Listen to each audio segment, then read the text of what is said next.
So after 9 months of intense and attritional rugby, the season boils down to this. The Aviva Premiership Final, Leicester Tigers against Harlequins. All the ingredients are there for a cracking game. It's first against second from the regular season. Both teams like to run the ball a bit. It'll be in front of a packed house at Twickenham, and the weather, hopefully, will be okay. We're at Harlequins training camp here at the Surrey Sports Centre to find out how they are preparing for the big game. Welcome to Guinness Behind the Badge.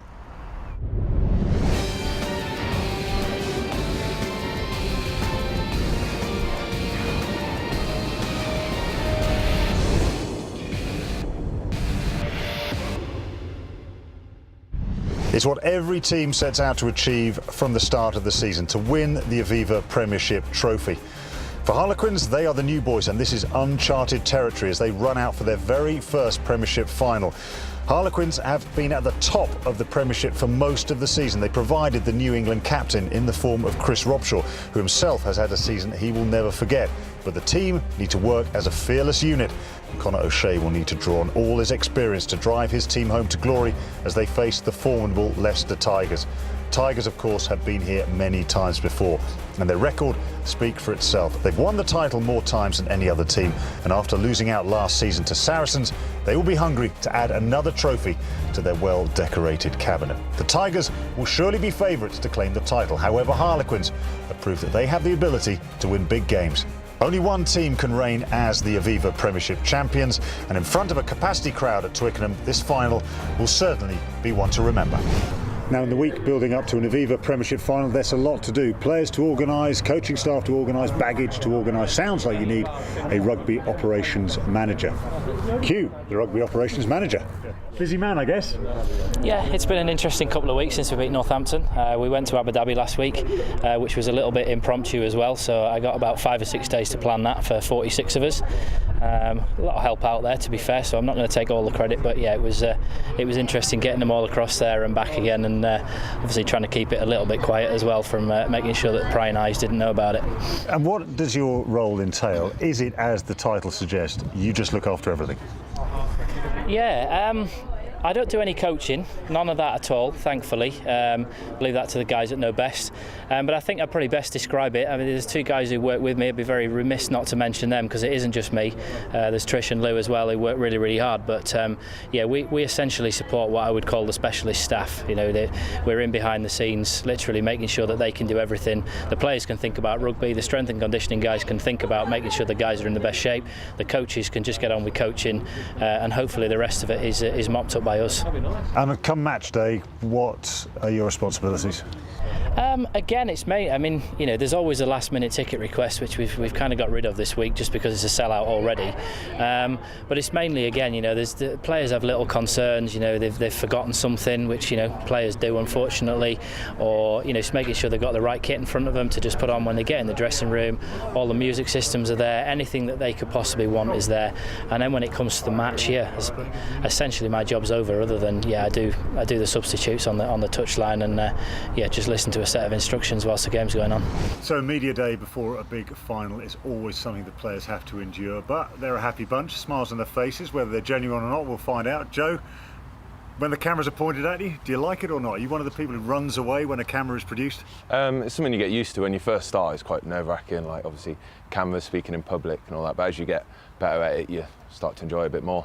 Pre-match routine for you, are you a superstitious man, or do you just take it a little bit superstitious. I have my same sort of routine I try and do each day, each game, so I have my Gatorade with a Diarrhea in with all your salts and different bits and bobs, and try and relax, listen to music, try and stay calm, and then I have a stretch and different bits and bobs, get strapped, and then just chill out, read the programme, and yeah, then get into it, get my throw-in practice done, and yeah, I'm trying to keep it similar each game. Pre-match meal?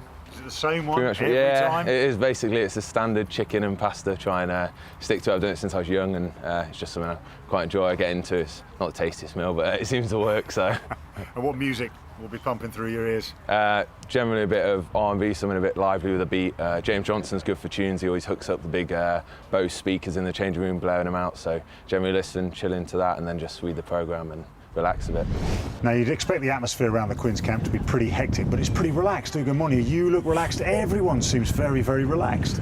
Yeah, I mean, this week, apart from there being a final at the end of it, we've got to treat it just like any other. I mean, it's nice that the sun's shining and there's a lot of expectation, but the main thing for us this week is just to really enjoy it, soak up the atmosphere, soak up the expectation, and look forward to once again playing at Twickenham Stadium.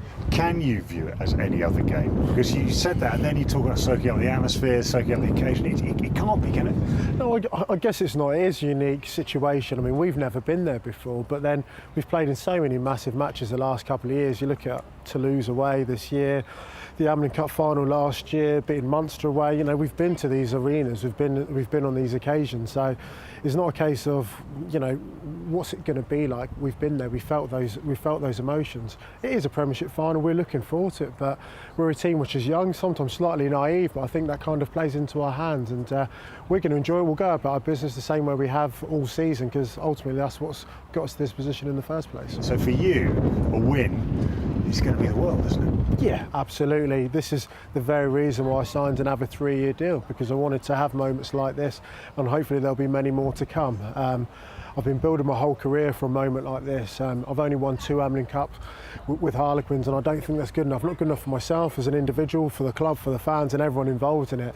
It will mean the world to me to win on Saturday. I can't wait, but that weight of expectation is not going to be there. We've played against Leicester, we've got a very proud history playing against them. It's a moment which I'm looking forward to, but there's a few more processes to go before I can even start dreaming about anything like that. So you get through the regular season, you finish at the top of the Premiership. You think that was job done, but no, you've got to keep going. Semi-final and now the grand final at Twickenham to see if you can win the Aviva Premiership for the very first time. Conor O'Shea, you're the man in charge. No pressure then? No, none. Pressure's on the favourites. Leicester are the favourites. No, we're really excited, Martin. It's been, since we won the Amlin at the end of last season, it's been an exciting start to what I believe is going to be a very exciting journey for a young group of players. We've got a lot of experience on our side, but we've seen through the season this young group of players that are pushing up, and not all of them will get the chance this weekend to play, but I think this team is going to go from strength to strength. Every director of rugby will say the same thing. Now this is what, talking to the players, what they're saying. They are saying that the experience in the Amlin Cup, beating Toulouse, beating Munster, all these games really are there. They're in the bank and they can call on that, and they're not worried about the weekend. You clearly feel that. Yeah, and you know, whatever the result, whether we pull it off, whether Leicester win, and Leicester are justifiably favourites. You know, eight championships in a row, championship finals, all the trophies, their history.